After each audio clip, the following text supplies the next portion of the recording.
Have you ever just felt like there's a hidden pattern to the world? A secret set of rules that governs everything from the stories we tell to the clothes we wear? Well, today we're diving into an idea that says, yeah, you're absolutely right. It's called structuralism, and it's this powerful way of looking at the world that's all about finding the invisible blueprint behind, well, just about everything. So, here's our roadmap for today.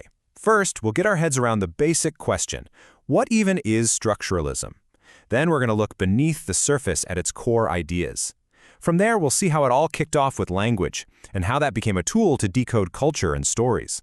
And finally, we'll wrap up by looking at what this all reveals about, get this, the hidden grammar of being human. All right, let's jump in.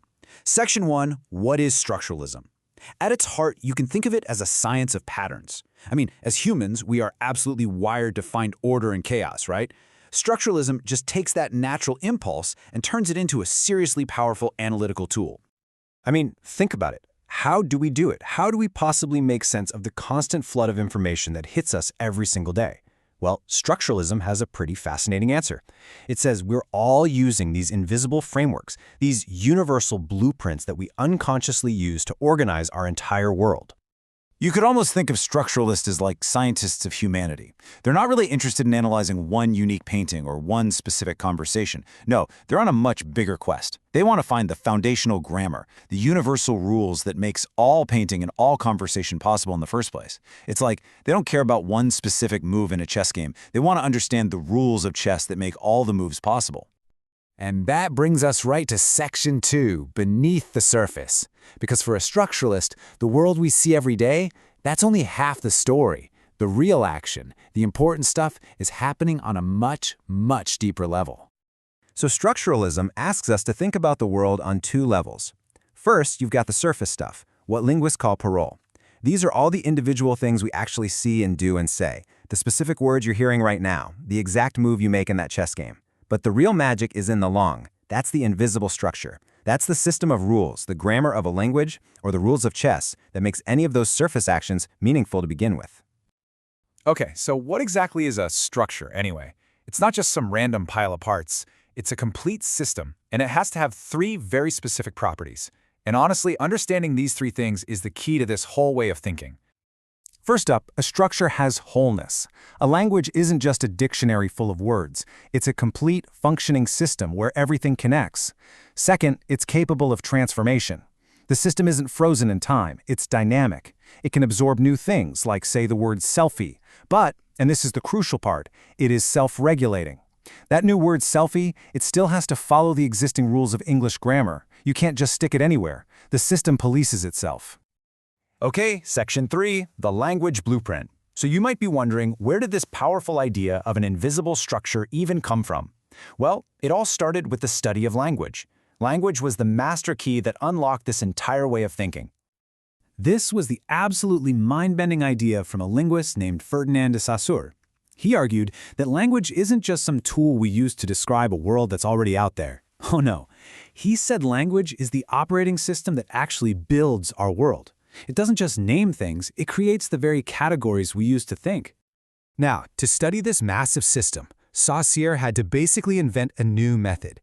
He said we should stop the old diachronic approach, tracing how one word changed over hundreds of years.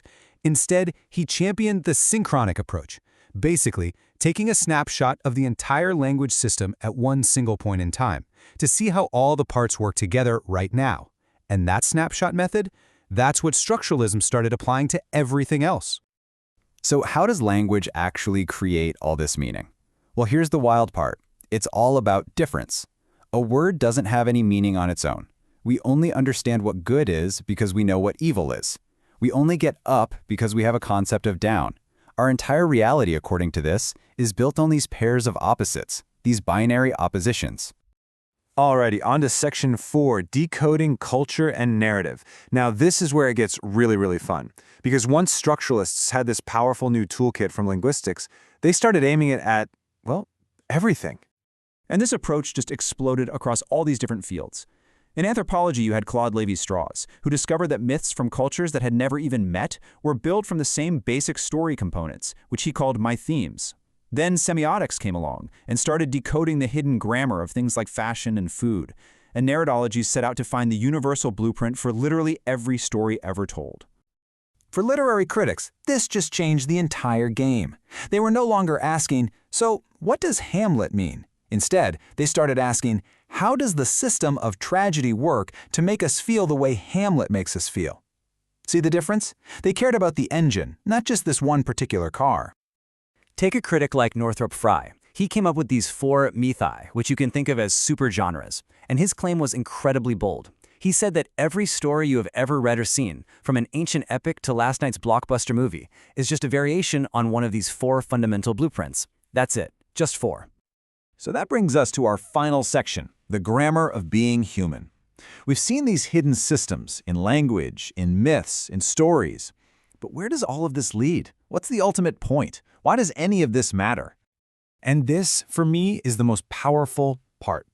The end goal here is profoundly humanistic. By mapping all these systems across different cultures and across centuries, structuralists are trying to do nothing less than discover the fundamental grammar of the human experience itself. They're searching for the source code of what it means to be us. And at the end of the day, it really comes down to this. Structuralism is about trying to understand those deep, recurring patterns, that relatively small number of stories human beings tell themselves to cope with life. Which kind of leaves us with a question to think about, doesn't it? What are the core stories, the hidden blueprints that are structuring your own life?